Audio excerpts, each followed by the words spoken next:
ustedes, mis queridos amigos y hermanos que nos están escuchando por las diferentes redes sociales, el Señor pueda bendecirles grandemente en esta hora.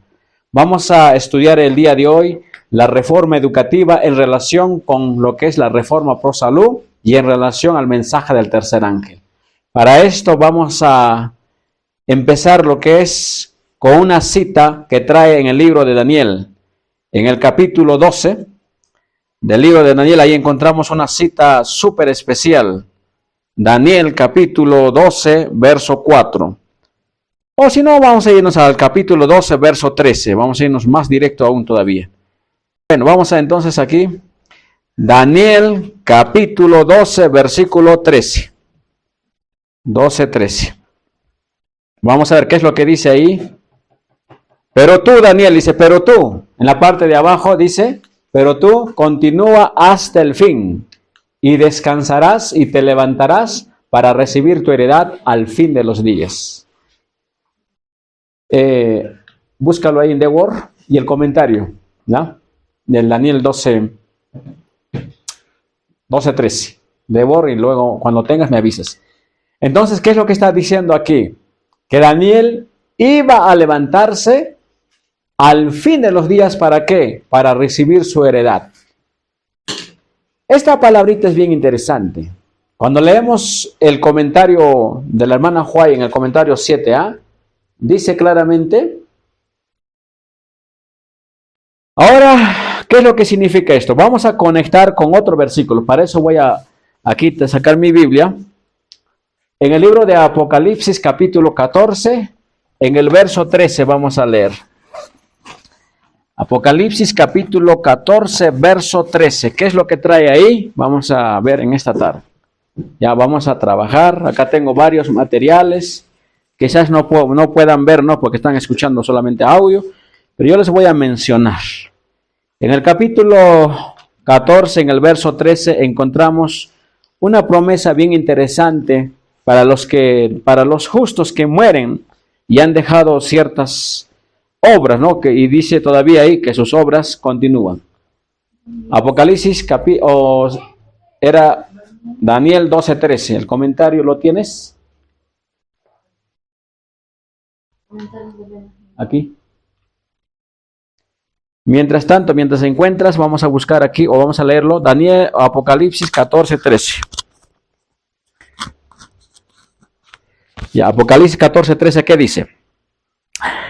Y oí una voz que desde el cielo me decía, escribe, bienaventurados de aquí en adelante los muertos que mueren en el Señor. Sí, dice el Espíritu, descansarán de sus trabajos porque sus obras con ellos siguen.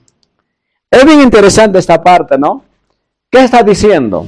Que las obras, o sea, los muertos descansan, pero sus obras con ellos siguen. ¿Qué significa eso? Vamos a invitarle aquí para que pueda leer. ¿Quién es? A ver, léelo.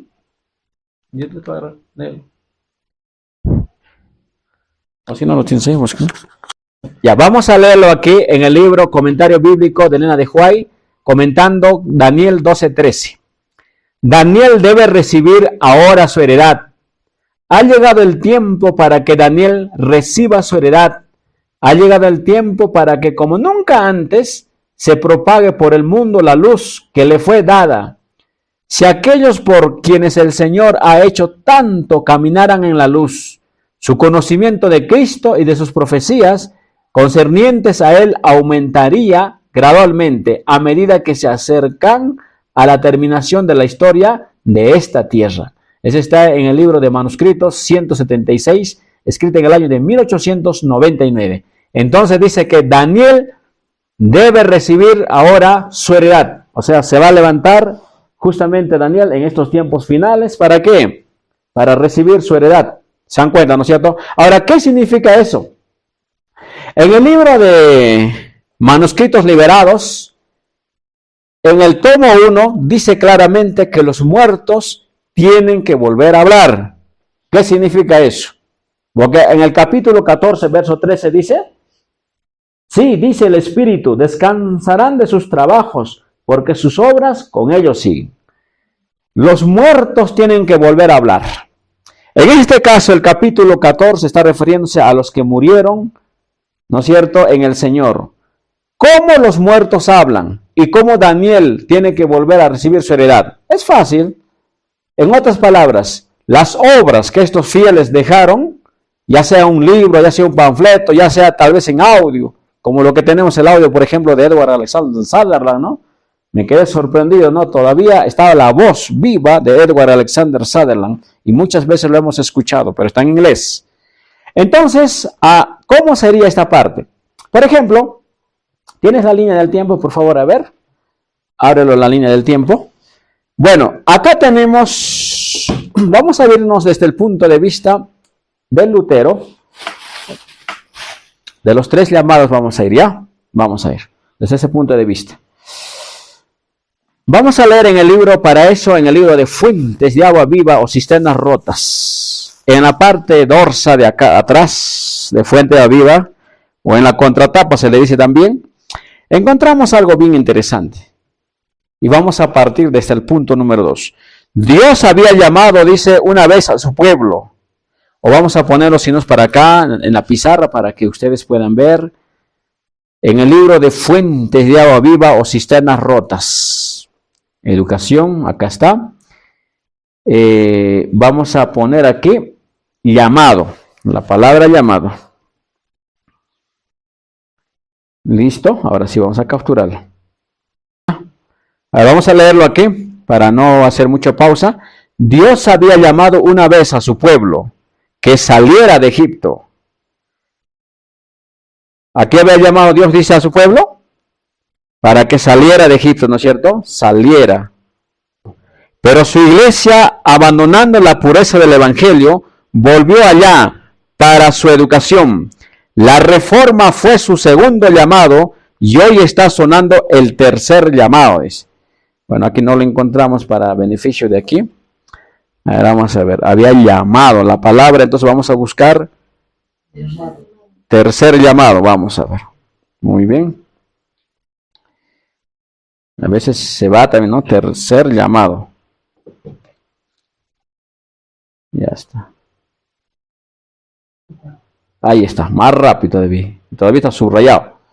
Bueno, entonces vamos a trabajar nuevamente, vamos a leerlo aquí. Bien interesante, ¿no? A ver, vamos a ver. Dios había llamado, estoy leyendo el libro de Fuentes de Agua Viva en la página 169. Dios había llamado una vez a su pueblo a salir, ¿de dónde dice? De Egipto. Pero la iglesia, abandonando la pureza del evangelio, regresó ¿a dónde? A Egipto. ¿Para qué? Para educarse. La reforma fue su segundo llamado y hoy está sonando el tercer llamado. En otras palabras, para poder hacer reformas, el Señor, ¿qué está haciendo? El Señor está llamando, o para hacer reforma educativa en este mundo, hay 3 llamadas. ¿Cómo podemos compararlo a esto? En el libro de San Mateo, en el capítulo 20, encontramos ahí 5 clases de llamadas, ¿no es cierto? Ese es para ir a la viña a trabajar. ¿Qué capítulo les he dicho? San Mateo, capítulo 20. Los obreros de la viña, ¿no es cierto? A la hora, ¿qué dice? En la mañana, a la hora tercera, ¿qué más dice? A la hora sexta, a la hora nona y a la hora 11ª. Ahora, los llamados, queridos amigos y hermanos, ¿no es cierto? Son 3 para hacer reforma educativa. El primero fue justamente al pueblo judío. El segundo fue ¿a quién dice? En el siglo XVI con Martín Lutero y Melanchthon. Y el tercero está sonando hoy, dijo en ese entonces Edward Alexander Sutherland. Ahora vamos a ver desde el punto de vista, desde el segundo llamado para adelante, ¿ya? Para poder entender la secuencia de que los muertos tienen que volver a hablar. Vamos a vernos para eso la gráfica, préstame por favor. Acá tengo, por ejemplo, de Martín Lutero, ¿no? Ya para estar entrando. Pero también podemos acá decir algo bien interesante, ¿no? Bueno, aquí tenemos una gráfica súper importante. A ver, préstame un poquito por acá. Un poquito la bajamos.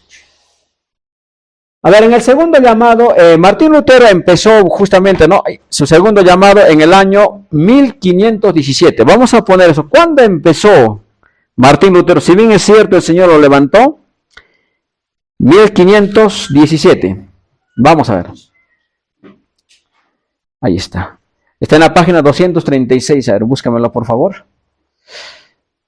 Nació, miren, su obra. Martín Lutero comenzaba su obra en 1517. Martín Lutero empezó, dice la obra, ¿en qué año? En el año 1517. Como nos podemos darnos cuenta, ¿no es cierto? Entonces, en ese año empezó la reforma educativa en el año 1517. O sea, no solamente había clavado los 95 tesis, sino ahora comenzó a hacer la reforma educativa. Ahora, ¿dónde está esa parte? Me preguntarán, ¿no es cierto? Vamos a ver. Vamos a buscar así, aquí vamos a buscar Redentor, rápido nomás, vamos a buscar. ¿Qué es lo que hizo el Señor a través de quién? De Martín Lutero en el siglo XVI. Vamos a ver qué dice.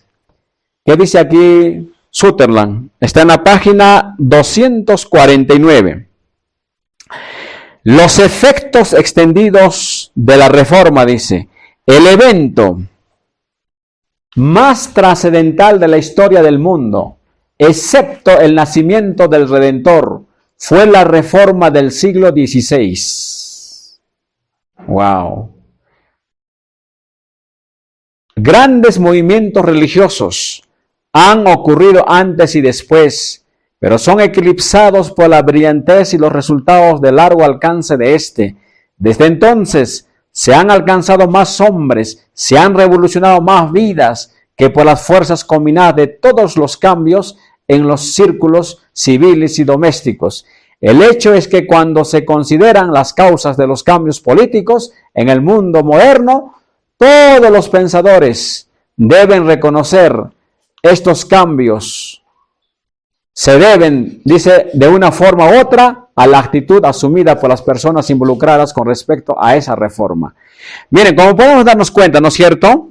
El segundo llamado fue justamente a Martín Lutero, ¿no? Para que pudiera hacer reforma educativa en este mundo. Por eso está diciendo aquí el evento más trascendental de la historia del mundo, excepto el nacimiento del Redentor, fue la reforma del siglo XVI. Impresionante, ¿no? Fue una reforma educativa, dice la sierva del Señor. Bueno, entonces hasta aquí entendemos la reforma educativa. Ahora, Melanchthon también tiene,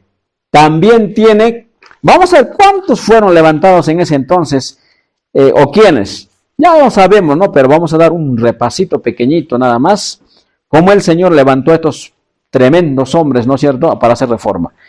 ¿Qué dice aquí? Vamos a leer acá en el libro de Fuentes de Agua Viva o Cisternas Rotas, en la página 231 y 238.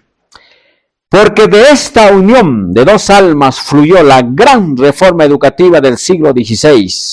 ¿Qué pasó en el siglo XVI? ¿Qué reforma dice? La reforma educativa, ¿ve? Como se pueden darse cuenta, ¿no es cierto? Porque de esta unión de dos almas fluyó la gran reforma educativa del siglo XVI. Los dos hicieron lo que ninguno de los dos pudo haber hecho solo, y el estudio de sus vidas solo revela el secreto del éxito en la educación cristiana de hoy. Entonces, ¿qué se realizó en el siglo XVI? Una gran reforma educativa con Martín Lutero y Melanchthon a la cabeza. Ese fue el segundo llamado. Ahora, dentro del segundo llamado encontramos algo bien interesante. Martín Lutero nació en el año 1483 y en el año de 1517 prácticamente comienza la reforma, ¿no es cierto? Nuevamente vamos a dar lectura a esa parte para que nos quede bien en claro, ¿no? 1517. Ahí está, ¿ve? ¿Qué tipo de reforma fue en el siglo XVI? La reforma educativa. ¿Cuándo comenzó? ¿Qué dice acá? Lutero comenzaba su obra en 1517. Ahí entró ¿quién a tallar junto con Lutero? Melanchthon. En ese entonces era un joven de 20 años. Fue notable por la excelencia de su entendimiento y su facilidad de aprender.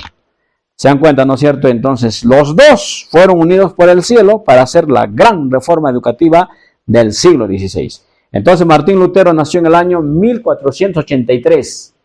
Y luego tenemos a Melanchthon, nació en el año de 1497. Y comenzaron a hacer reforma en el año de 1517. Entonces, por ahí también en el año de 1540 se levanta ¿quién? Los jesuitas, ¿no? Para hacer una contrarreforma.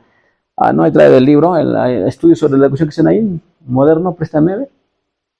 No hay, ¿no? Se les acabaron también aquí. Bueno, en la parte de atrás de estudios sobre la educación cristiana vamos a encontrar algo bien interesante, ¿no es cierto? Cómo los jesuitas se levantaron para hacer contrarreforma, pero desde líneas educativas. Ojalá podríamos encontrar eso. Acá está. Esta es la antigua, nomás lo tienen también aquí. La moderna no hay. Se les acabó. Bueno, entonces vamos a seguir avanzando. Melanchthon nació en el año 1497. Los jesuitas comenzaron a actuar en el año de 1540, pero justamente fue una contrarreforma, ¿no es cierto? Los jesuitas fueron fundados por Loyola. Más adelante, en el año de 1592, el Señor levanta a un reformador educativo. Vamos a ver esto. Hay muchos que nos estaban ahí haciendo hincapié, ¿no es cierto? Vamos a buscar a la muerte de Lutero, ¿quiénes Dios levantó? Reformadores modernos. Vamos a poner acá, modernos nomás, la palabra moderno. Suficiente. Listo, vamos a buscarlo. Ahí está. Vamos a ver aquí. Después de la muerte o a la muerte de Martín Lutero, el Señor no dejó vacío en el mundo. Reformadores, bajo el rótulo de reformadores modernos, ¿qué dice? Es gratificante. Vamos a ver qué página es esta. Página 327 del libro Fuentes de Agua Viva o Cisternas Rotas. ¿Qué dice? Es gratificante encontrar que el declive no ha continuado sin ser interrumpido. Su historia no se ha acelerado como un río fluido. De vez en cuando los hombres, o sea, Dios ha levantado hombres ofreciendo ideas educativas avanzadas para el tiempo en que enseñaban. Tales hombres eran, ¿qué dice acá? Comenius, Pestalozzi, que introdujeron el estudio del objeto en lugar del trabajo de memoria honrado. ¿Quién más? Froebel, cuyos trabajos pacientes para con los niños del jardín de infancia no solo le han hecho ganarse el cariño y del verdadero maestro, sino le han hecho un benefactor de la humanidad, en que suscitó preguntas sobre los métodos de instruir a la mente humana. Estos hombres, dice, hablando de los reformadores modernos, estos hombres en busca de la verdad obtuvieron vislumbre de los principios de la verdadera ciencia de la educación. Qué tremendo. ¿Qué dice el librito pequeñito? Miren lo que dice este librito pequeñito. El librito es Estudios sobre la Educación Cristiana, ¿no es cierto? Este librito es de Edward Alexander Sutherland. Vamos a ver qué es lo que dice. Para nosotros también. Esos hombres estaban buscando la verdad. Miren lo que dice acá. Ahora como nunca antes necesitamos comprender la verdadera ciencia de la educación. Si fallamos en comprender esto, nunca tendremos un lugar en el reino de Dios. Mente, carácter y personalidad. Tomo 1, página 53. Ahora, de los reformadores modernos, ¿qué estaban haciendo? ¿Qué se dice de los reformadores modernos? ¿Qué estaban haciendo qué? Estaban buscando la verdad. Estos hombres en busca de la verdad obtuvieron vislumbres de ¿qué dice? De los principios de la verdadera educación enseñada por Cristo. Gloria sea al Señor. Amén. O sea, Comenius, Pestalozzi, Froebel, no están fuera de línea, pues mis queridos amigos y hermanos, ¿no es cierto? ¡Qué tremendo! Los discípulos de estos hombres, o sea, de Comenius y de todos más, en lugar de tomar ellos una luz prestada, tienen, o sea, los discípulos de ellos, o sea, nosotros, vamos a decir así, los que venimos detrás, nosotros, en lugar de tomar de ellos, o sea, de Comenius y todo lo demás, una luz prestada, tienen el privilegio de volver a la fuente de la verdadera sabiduría. El maestro viene de Dios. Aquí está el secreto del éxito para los reformadores educativos del siglo XX. Impresionante lo que estamos viendo aquí. Entonces, vamos a continuar aquí. Tenemos justamente en 1592 el Señor levanta ¿a quién? A Juan Amós Comenius. A ver, vamos a presentar solamente unos cuantos libritos nada más de Juan Amós Comenius. Aquí he traído, ¿no? Para los que han venido ya van a ver, los que no, ya bueno, en otra oportunidad también lo verán. Acá tengo un librito, Juan Amós Comenius, ¿no es cierto? Es el Ángel de la Paz. Y en este libro, siempre los he leído, ahora voy a volver a leer nuevamente, ¿no? ¿Cuántos libros tenía Juan Amós Comenius? Vamos a ver lo excepcional que era este personaje. ¿Qué dice acá en la página 7 acerca del nacimiento de Comenius? Juan Amós Comenius nació en Moravia el 28 de marzo de 1592. Qué tremendo. ¿Cuántos libros o folletos, libros, vamos a decir así, ensayos escribió este hombre? ¿Cuántos quieren saber? Yo sé que yo también quiero saber otra vuelta, ¿no? Y muchos quieren saber también. Vamos a ver cuántos libros. 250 libros en latín, sus cartas, la mayoría escritas también en latín, una vida personal desconocida, muchos enigmas y secretos. Era difícil y de mucha responsabilidad iniciar tan gigantesca tarea.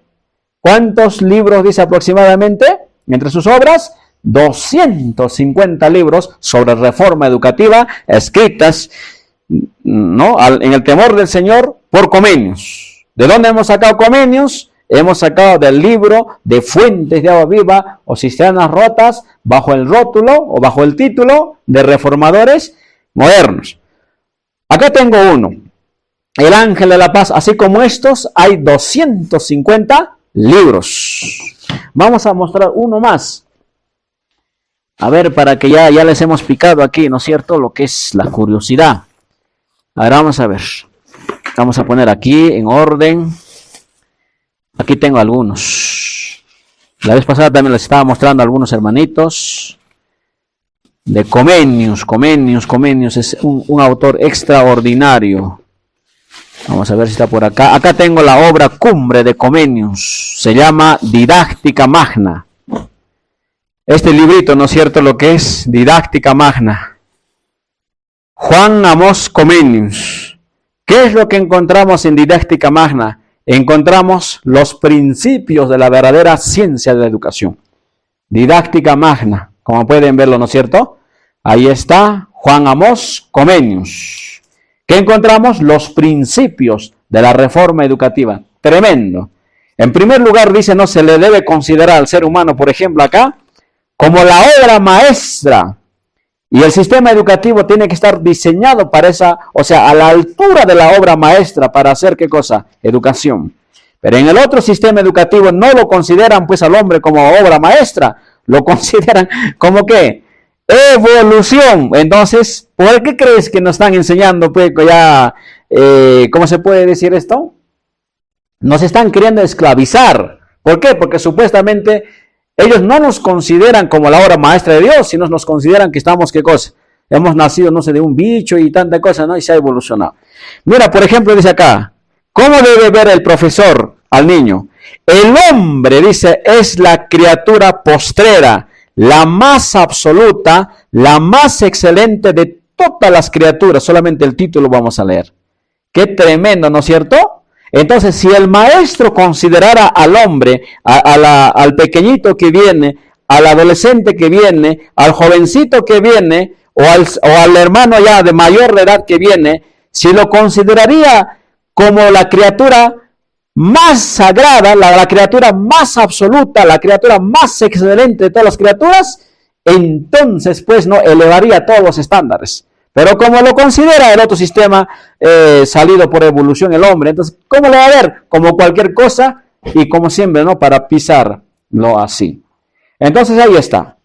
La educación, entonces, como pueden ver, ¿no?, de Pestalozzi va más allá de las aulas. Por eso dice, ¿no?, para esta vida y la eternidad. Y hay una palabra que utiliza Comenius, se llama pansofía, que significa enseñar todo a todos, ¿no es cierto? Este librito, por cierto, ya está leído, todo ya marcado, remarcado, todo eso. Ya está. Entonces tenemos aquí de Comenius. Voy guardando porque ya solamente es algunas horas nada más. Y acá tengo más también. Miren, este es el El mundo sensible ilustrado. Este es Orbis Sensualim Pictus. Son 4 tomos en realidad. Acá tengo solamente 2. El privilegio de tener 2 nomás tengo acá. Lo que es, ¿cómo dice? El vestículo de las lenguas. Y Orbis significa el mundo en figuras. Ahí lo tenemos. Ahora, ¿qué enseña aquí? La manera cómo aprender idiomas. Rápido. Y acá están las reglas para aprender idiomas. O sea, como un niñito tenemos que aprender, dice, ¿no es cierto? De 0. El niño no necesita, pues, hacer ¿qué cosa? El verbo to be, no necesita hacer reglas gramaticales, ¿no? O algún niño han visto haciendo reglas gramaticales para aprender un idioma. No han visto, ¿no es cierto? Bueno, eso fue de Comenius. Hay más. Hay más. Ahora vamos a irnos al segundo, o al otro reformador. Es Kant, Immanuel Kant. Él nació en el año de 1724. Immanuel Kant. Acá tengo una obra de Immanuel Kant. Miren, Immanuel Kant. Tremendo, otro reformador moderno, Immanuel Kant. Sobre la paz perpetua, Immanuel Kant, ¿no es cierto? Ahí lo tienes, hermano, una feliz tarde. Ahí estamos viendo.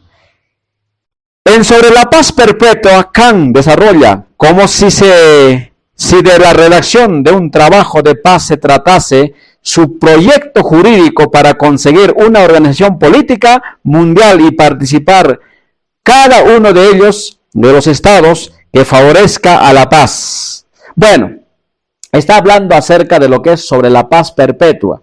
O sea, San Mateo capítulo 24 está hablando de qué? De guerras, desastres, ¿no? Y acá el autor, acá Kant, está planteando cómo se puede obtener una verdadera paz, no como la paz que están vendiéndonos. Y por cierto, ¿no? Comenius, estos reformadores también como Immanuel Kant han vivido en plena Inquisición y toda su vida han sido perseguidos. Si ustedes leen lo que es el Ángel de la Paz, van a ver, ¿no? La triste historia, ¿no? Cómo le persiguieron. Tuvo que escaparse dejando a su pequeño nene y a otro niñito recién nacido.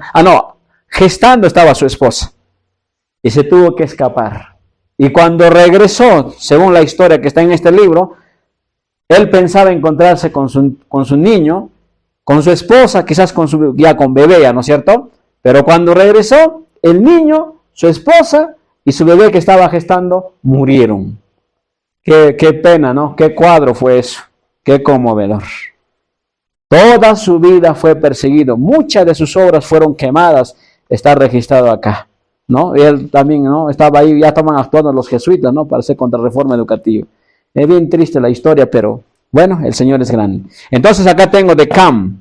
De Kant tengo ahorita solamente creo uno, no me he traído. Bueno, en la casa hay más. Hoy me llegó también otro, ¿no es cierto?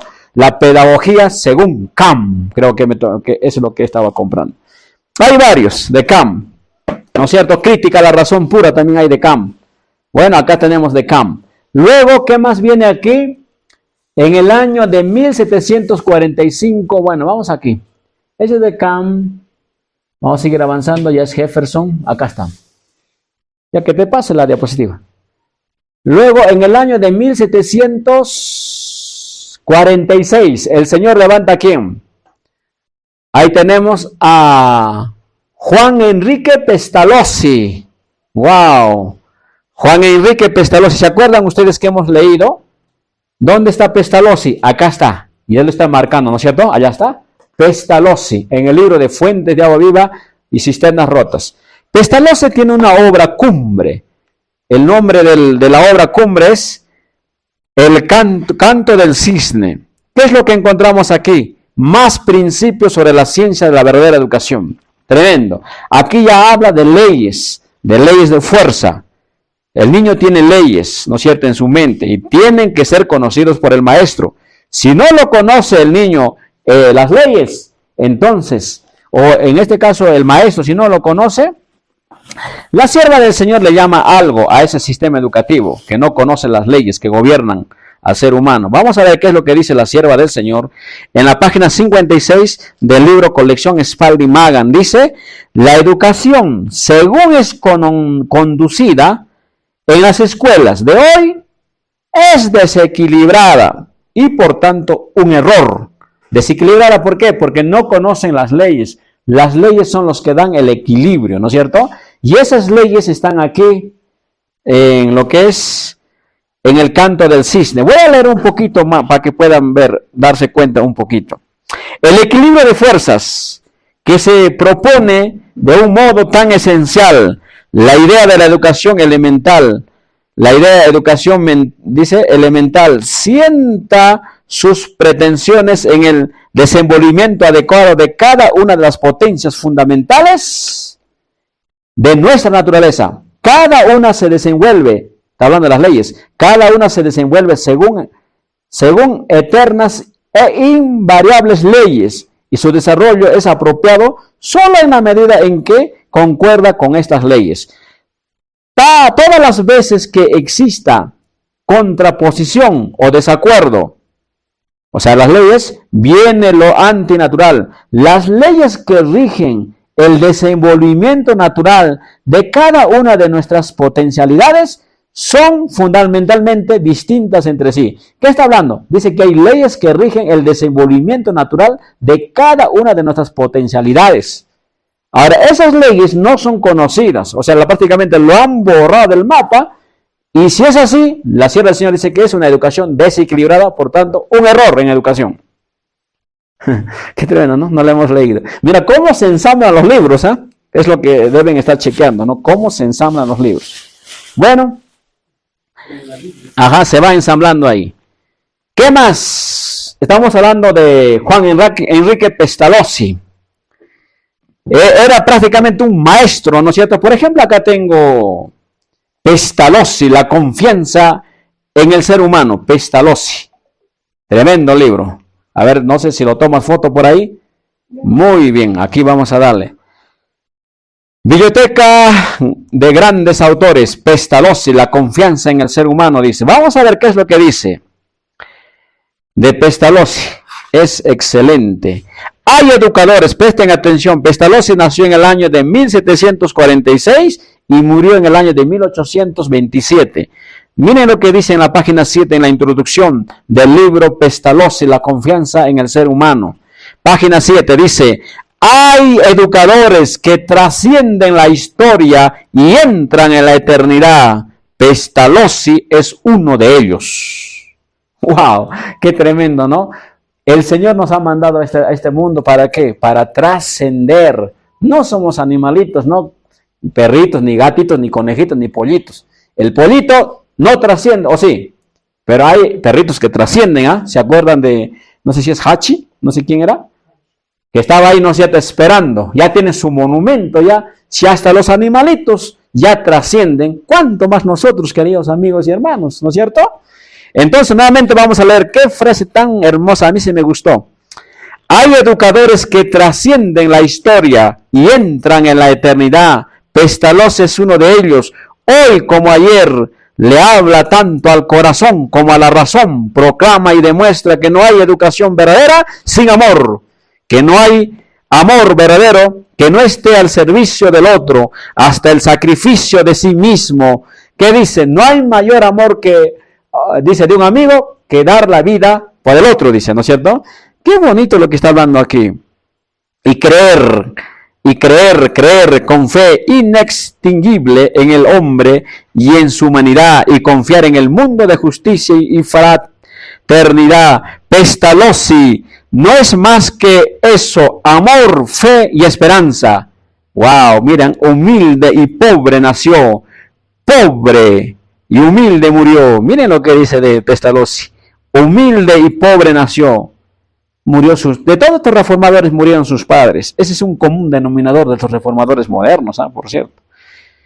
Humilde y pobre nació, pobre y humilde murió, y su vida no merecía mayormente que la contásemos, y su vida no merecería mayormente que la contásemos, de no ser porque la consagró enteramente a los pobres y a los desheredados, a la educación del pueblo, de no ser porque aún sus reveses estuvo iluminada por este ideal magnificada permanentemente por un indefenso optimismo. Y ahí está, Pestalozzi entonces trasciende la eternidad.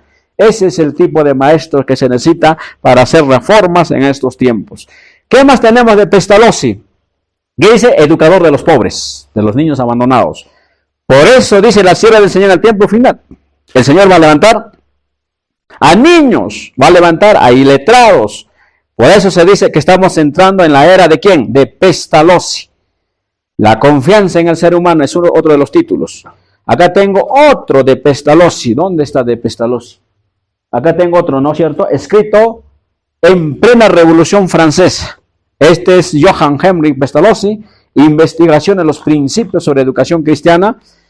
Este libro salió o fue escrito justamente, o fue investigado y escrito cuando la Revolución Francesa prácticamente se había activado. ¿No es cierto? Vamos a ver acá. ¿Qué dice? Cuando la escribió, Pestalozzi no era todavía el pedagogo. Más abajito vamos a leer, vamos a ver. El autor escribió el presente libro durante 3 años, de 1793 a 1795, es decir, tras la viva experiencia de la Revolución Francesa. Precisamente suele decirse que constituye la gran reflexión profunda que dicho suceso provocó en nuestro autor, haciéndole revisar todos sus planteamientos ideológicos, sociales y políticos. En este sentido, es una obra de madurez y de crítica en que Pestalozzi, a sus 50 años de edad, hace una especie de filosofía de la historia para explicarse y explicar lo que es la humanidad y lo que debe ser, cuál es el destino del género humano y por consiguiente cómo ha de orientarse la formación y la educación de sí mismo. En otras palabras, ya sabemos que nuevamente se va a volver a repetir la Revolución Francesa según el conflicto de los siglos. Ahora la pregunta es ¿cómo vamos a enfrentar y pasar ese evento? Entonces, uno de los materiales a leer, ¿cuál sería? Con mucha oración. De Pestalozzi, Mis investigaciones, escrita en plena Revolución Francesa. Tremendo, ¿no es cierto? Que como el Señor nos está regalando tantos materiales y nosotros estamos, ¿qué? Durmiendo en el sueño de las vírgenes, de las 10 vírgenes. Las ventanas del cielo se han abierto las ventanas de los cielos. Entonces, vamos a seguir. Hay más obras de Pestalozzi, no hemos traído. Bueno, vamos a seguir acá avanzando. Entonces tenemos aquí a Pestalozzi. En el año de 1746 nació. Ahora, en el año de 1776 nace Herbart. Lamentablemente de Herbart no tengo todavía ese libro, todavía no tengo el privilegio. Ya va a llegar ya también de Herbart. Es otro de los reformadores modernos. Luego tengo Friedrich Froebel. Acá está. Froebel. Grandes educadores. Froebel, la educación del hombre, dice. Tremendo libro, ¿no es cierto? Qué bonito libro. Froebel, la educación del hombre. Vamos a ver qué es lo que dice de Froebel. Solamente en la intro, nada más como dice, ¿no? En la intro está bien bonito, ¿no? Los de video, ¿no? Intro. Federico Froebel escribió en la segunda década del siglo pasado: venid, vivamos para nuestros niños. Qué bonito, ¿no? Venid, vivamos para nuestros niños, que se convirtió en divisa permanente de su trabajo y le llevó, luego de incontables esfuerzos e iniciativas, 14 años después, a la fundación de jardines de infancia. Qué bonito, ¿no? Lo que está diciendo aquí. Venid, vivamos para nuestros niños. Y acá está en otro idioma también. ¿Qué diría acá? Kommt, rasch, uns, den, Kinder, leben. Dice, ¿no? ¿Qué dice? Venid, vivamos para nuestros niños. Ahí está. Qué tremendo, ¿no es cierto? Lo que es Froebel, la educación del hombre. ¡Wow! Entonces, tenemos que seguir avanzando. ¿Hay más obras de Froebel? Sí, señor. Luego, ya ahora, miren, presten atención. Todos estos reformadores que estamos chequeando por acá, Emmanuel Kant, Comenius, Pestalozzi, estos hombres fueron levantados ¿para qué? ¿Para qué? Para preparar a un pueblo para que dieran el clamor de medianoche. Ahora el Señor nuevamente lo está trayéndolo, ¿no? Por eso dice que los muertos tienen que volver a hablar, dice. Estos ya murieron, pero gracias a Dios nuevamente se ponen de pie. Daniel conjuntamente con estos hombres, porque en Daniel están escritos no solamente profecías, también dice principios de educación y los principios de la reforma pro salud. Daniel tiene que volverse a ponerse de pie. Por eso dice, no, como nunca antes se debe estudiar los libros de Daniel y el Apocalipsis. Ahora, los muertos están comenzando a hablar. Estos libros fueron recién traducidos, ¿no? Por ejemplo, acá tengo este libro. ¿Cuándo fue traducido este libro? A ver, prestemos atención. Este libro, a ver, hermana Candy, ¿qué dice acá? 01 de diciembre ¿de qué año? 2022. Este libro nos llegó justo en diciembre. Lo pedimos, o sea, ni bien se tradujo, a la semana siguiente y media, ya estaba ya en el ministerio este libro ya. Orbis Pictus, ¿no es cierto? El mundo ilustrado. ¡Qué tremendo! En otras palabras, el Señor, ¿qué está haciendo? Nos está diciendo que debemos de estudiar. ¿Ahí tienes alguna cita? Vamos a leer acá en el libro El Otro Poder, en la página 28. Los pioneros deben hablar. Dios me ha dado luz respecto de las publicaciones. ¿Cómo deben hablar los pioneros? Dice, ¿a través de qué dice? De las publicaciones. De esa manera se vuelven a poner de pie los muertos. Dios me ha dado luz respecto de las publicaciones. ¿Cuál es? Él ha dicho que los muertos deben hablar. ¿Ves? ¿Cómo? Sus obras siguen después de ellos. ¿Dónde está? Apocalipsis 14:13. Hemos de repetir las palabras de los pioneros de nuestra obra, que sabían cuánto costaba escudriñar la verdad, como si fuera un tesoro escondido, y que trabajaron para poner el fundamento de nuestra obra, avanzaron paso a paso bajo la influencia del Espíritu de Dios. Uno por uno estos pioneros están desapareciendo. La palabra que me fue dada es: impriman nuevamente lo que estos escribieron en el pasado, que los artículos de la revista Science o Señal los Tiempos no sean largos ni de letra muy pequeña. No traten de poner todo en un solo número del periódico. Sea la escritura buena y haya en el periódico experiencias vivas y fervientes. Entonces, ¿qué dice? Los muertos tienen que volver a hablar. El Otro Poder, página 28, párrafo 1. Hay más. También esta cita se vuelve a ampliar en el libro de Manuscritos Liberados. Muchas gracias, hermano. Bueno, como podemos darnos cuenta, mis queridos amigos y hermanos, estos hombres fueron levantados justamente. Por ejemplo, el último fue levantado Froebel, el año de 1798, o 1782, mejor dicho. Ahí está. Ahora, ¿para qué fue levantado? Justo como se pueden darse cuenta ustedes, la fecha está indicando antes del año de 1844. ¿Se dan cuenta, no? Ahora, la luz cruza ¿de dónde? De Europa hacia los Estados Unidos. ¿A través de quién? A través de Pestalozzi, ¿no es cierto? Y ahí en los Estados Unidos es recibida por Horacio Mann. Y justo Horacio Mann nace en el año de 1796, como se puede darse cuenta, antes del año de 1844.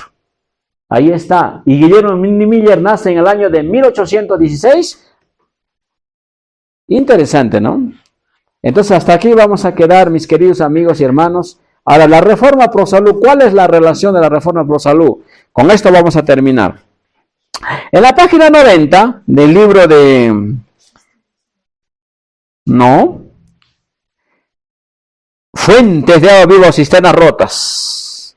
Vamos a ver qué dice. ¿Cuál es la relación que existe la reforma educativa con la reforma pro salud? Vamos a ver ahí en la pantalla, lo tenemos. Otro hecho notable es que la liberación de la esclavitud fue siempre anunciada por dos reformas. Por ejemplo, dice, antes de la liberación de Babilonia, Daniel fue levantado para dar a la gente instrucción en la reforma pro salud y la reforma educativa.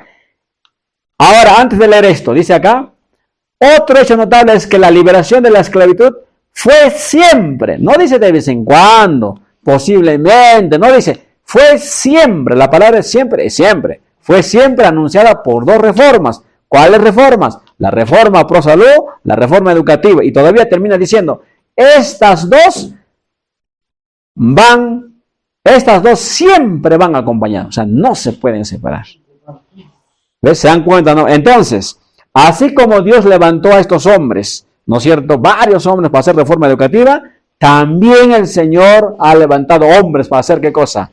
Para introducir lo que es la reforma pro salud, para introducir nuevamente los principios, o desenterrar los principios tanto de la reforma pro salud como de la reforma educativa, ¿no? Para estos tiempos finales. Y leamos el último texto de la Biblia en esta tarde para nosotros. En el libro de Isaías capítulo 58, ahí encontramos la profecía del desenterramiento de los principios que han sido enterrados por el falso sistema educativo. Dice allí, la inspiración, y los tuyos edificarán las ruinas antiguas, los cimientos de generación y generación levantarás, y serás llamado reparador de portillos y restaurador de calzadas.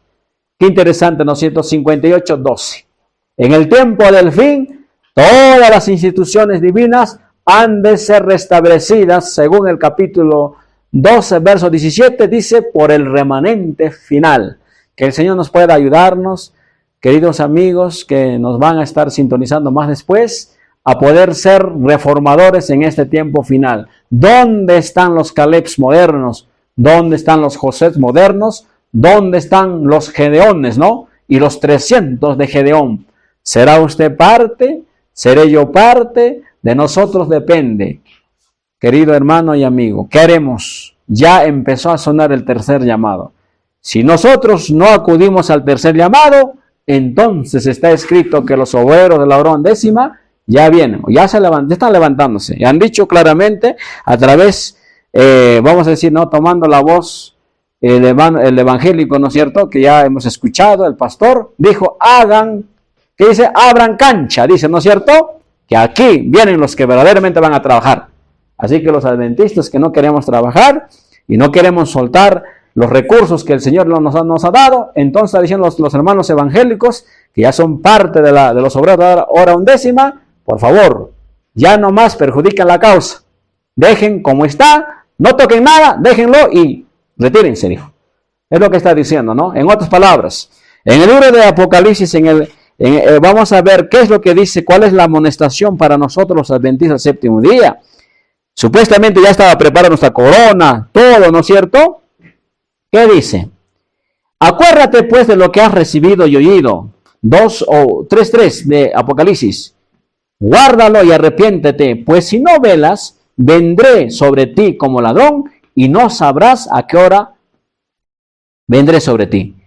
Y dice, ¿qué más dice? Retén tu corona para que nadie lo tome. Que el Señor nos bendiga en esta hora. Ha llegado la hora de ¿qué?